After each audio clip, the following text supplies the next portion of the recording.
ಹಾಸನದಲ್ಲಿ ಅಶ್ಲೀಲ ವಿಡಿಯೋ ಪ್ರಕರಣಕ್ಕೆ ಸಂಬಂಧಪಟ್ಟಂತೆ ಈಗಾಗಲೇ ಎಸ್ಐಟಿ ಅಧಿಕಾರಿಗಳು 2 ಆಯಾಮಗಳಲ್ಲಿ ತನಿಖೆಯನ್ನ ಮಾಡ್ತಾ ಇದ್ದಾರೆ. ಒಂದು ವಿಡಿಯೋದಲ್ಲಿದ್ದಂತಹ ಸಂತ್ರಸ್ತರು ದೂರನ್ನ ಕೊಟ್ಟಿರುವಂತಹ ಹಿನ್ನೆಲೆಯಲ್ಲಿ ಅದಕ್ಕೆ ಸಂಬಂಧಪಟ್ಟಂತೆ ಒಂದು ಕಡೆ ಇನ್ವೆಸ್ಟಿಗೇಷನ್ ಆಗ್ತಾ ಇದೆ, ಮತ್ತೊಂದು ಕಡೆ ಆ ವಿಡಿಯೋ ವೈರಲ್ ಮಾಡಿದವರು ಯಾರು ಅನ್ನೋದಕ್ಕೆ ಸಂಬಂಧಪಟ್ಟಂತೆ ಈಗಾಗಲೇ ಇನ್ವೆಸ್ಟಿಗೇಷನ್ ಆಗ್ತಾ ಇದೆ. ಅದರಲ್ಲಿ ಪ್ರಮುಖವಾಗಿ ಆರೋಪ ಕೇಳಿ ಬರ್ತಾ ಇರುವಂತದ್ದು ಪ್ರಜ್ವಲ್ ಮಾಜಿ ಕಾರು ಚಾಲಕ ಕಾರ್ತಿಕ್ ಅವರ ಮೇಲೆ. ಅಂದ್ರೆ ಕಾರ್ತಿಕ್ ಅವರು ಈ ವಿಡಿಯೋಗಳನ್ನ ಮೊದಲಿಗೆ ವೈರಲ್ ಮಾಡಿದ್ರು ಅನ್ನೋ ಒಂದು ಆರೋಪಗಳು ಕೇಳಿ ಬರ್ತಾ ಇರೋದ್ರಿಂದ ಈಗಾಗಲೇ ಸಾಕಷ್ಟು ದಿನಗಳಿಂದ ಆ ಆಯಾಮದಲ್ಲಿ ಇನ್ವೆಸ್ಟಿಗೇಷನ್ ಮಾಡ್ತಿರುವಂತಹ ಪೊಲೀಸರು ಕೂಡ ಈಗಾಗಲೇ ಕಾರ್ತಿಕ್ ಅವರನ್ನ ಒಂದು ಬಾರಿ ಎನ್ಕ್ವೈರಿ ಮಾಡಿದ್ದಾರೆ. ಆದ್ರೆ ಈಗ ಸದ್ಯ ವಿದೇಶಕ್ಕೆ ಪರಾರಿ ಆಗಿದ್ದಾರೆ ಅನ್ನೋ ಒಂದು ಆರೋಪ ಏನ್ ಕೇಳಿ ಬರ್ತಾ ಇತ್ತು, ಅದರ ಬೆನ್ನಲ್ಲೇ ಹೊಳೆನರಸೀಪುರದ ಕಡುವಿನಕೋಟೆ ಗ್ರಾಮದಲ್ಲಿರುವಂತಹ ಅವರ ನಿವಾಸಕ್ಕೆ ಭದ್ರತೆಯನ್ನ ಈಗಾಗಲೇ ಪೊಲೀಸರು ಒದಗಿಸಿದ್ದಾರೆ.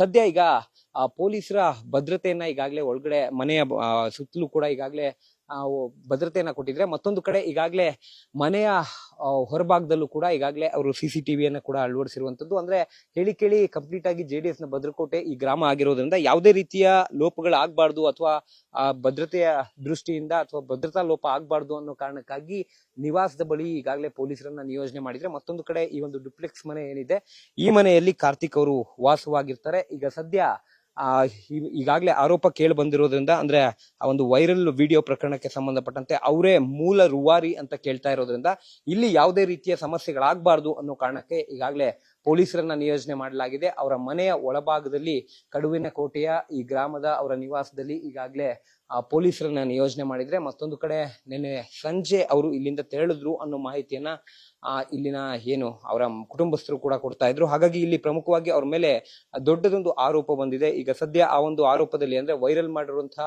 ವಿಡಿಯೋ ವೈರಲ್ ಪ್ರಕರಣಕ್ಕೆ ಸಂಬಂಧಪಟ್ಟಂತೆ ಈಗಾಗಲೇ DCM DK ಶಿವಕುಮಾರ್ ಅವರ ಹೆಸರು ಕೂಡ ಕೇಳಿ ಬರ್ತಾ ಇದೆ. ಜೊತೆಗೆ ಹೊಳೆನರಸೀಪುರದ ಕಾಂಗ್ರೆಸ್ ಮುಖಂಡ ಶ್ರೇಯಸ್ ಪಟೇಲ್ ಅವರೇನಿದ್ದಾರೆ ಅವರ ಜೊತೆಯಲ್ಲೂ ಕೂಡ ಇರುವಂತಹ ಸಾಕಷ್ಟು ಫೋಟೋಸ್ಗಳು ಈಗ ಸದ್ಯ ವೈರಲ್ ಆಗಿದೆ. ಅಂದ್ರೆ ಅಲ್ಲಿ ದೇವರಾಜೇಗೌಡರು ಕೂಡ ಆರೋಪ ಮಾಡುವಂತ ಸಂದರ್ಭದಲ್ಲಿ ಕಾರ್ತಿಕ್ ಹಾಗೆ ಶ್ರೇಯಸ್ ಪಟೇಲ್ ಆಗಿರ್ಬೋದು, ಕಾರ್ತಿಕ್ ಜೊತೆಗೆ ಪುಟ್ಟರಾಜು 3 ಜನ ಸೇರಿ ಈ ಕೃತ್ಯವನ್ನ ಅಂದ್ರೆ ವೈರಲ್ ಮಾಡಿದ್ದಾರೆ ವಿಡಿಯೋಗಳನ್ನ ಅಂತ ಏನು ಆರೋಪವನ್ನ ಮಾಡಿದ್ರು, ಆ ಆರೋಪಕ್ಕೆ ಸಂಬಂಧಪಟ್ಟಂತೆ ಈಗಾಗಲೇ ಫೋಟೋಸ್ಗಳು ಕೂಡ ವೈರಲ್ ಆಗಿರೋದ್ರಿಂದ ಎಲ್ಲೋ ಒಂದ್ ಕಡೆ ಇಲ್ಲಿ ಯಾವುದೇ ರೀತಿಯ ಸಮಸ್ಯೆಗಳಾಗಬಾರ್ದು ಅವರ ಕುಟುಂಬಸ್ಥರಿಗೆ ಅನ್ನೋ ಕಾರಣಕ್ಕಾಗಿ ಇಲ್ಲಿ ಪೊಲೀಸರನ್ನ ನಿಯೋಜನೆ ಮಾಡಿ ಭದ್ರತೆಯನ್ನ ಕೊಡುವಂತಹ ಕೆಲಸವನ್ನ ಕೂಡ ಈಗಾಗಲೇ ಮಾಡಲಾಗಿದೆ. ಇದಿಷ್ಟು ಈಗ ಕಡುವಿನಕೋಟೆಯಲ್ಲಿ ಕಾರ್ತಿಕ್ ಅವರ ನಿವಾಸಕ್ಕೆ ಪೊಲೀಸರು ಭದ್ರತೆಯನ್ನ ಕೊಟ್ಟಿದ್ದಾರೆ. ಹಾಗಾಗಿ ಮುಂದಿನ ಹಂತದಲ್ಲಿ ವಿಚಾರಣೆಗೆ ಕರೆಯೋದಕ್ಕೆ ಈಗಾಗಲೇ ಎಲ್ಲಾ ಸಿದ್ಧತೆಯನ್ನ SIT ಅಧಿಕಾರಿಗಳು ಮಾಡ್ಕೊಂಡಿದ್ದು 2ನೇ ಬಾರಿಗೆ ವಿಚಾರಣೆಗೆ ನೋಟಿಸ್ ಅನ್ನ ಸರ್ವ್ ಮಾಡುವಂತ ಕೆಲಸವನ್ನ ಮಾಡಿದ್ದಾರೆ. ಹಾಗಾಗಿ ಇನ್ನು ಮುಂದಿನ ಹಂತದಲ್ಲಿ ವಿಚಾರಣೆಗೆ ಹಾಜರಾಗಿ ಕಾರ್ತಿಕ್ ಯಾವ ರೀತಿಯ ಒಂದು ವಿಚಾರಣೆಯನ್ನ ಎದುರಿಸ್ತಾರೆ ಅನ್ನೋದನ್ನ ಕಾದು ನೋಡ್ಬೇಕಾಗಿದೆ.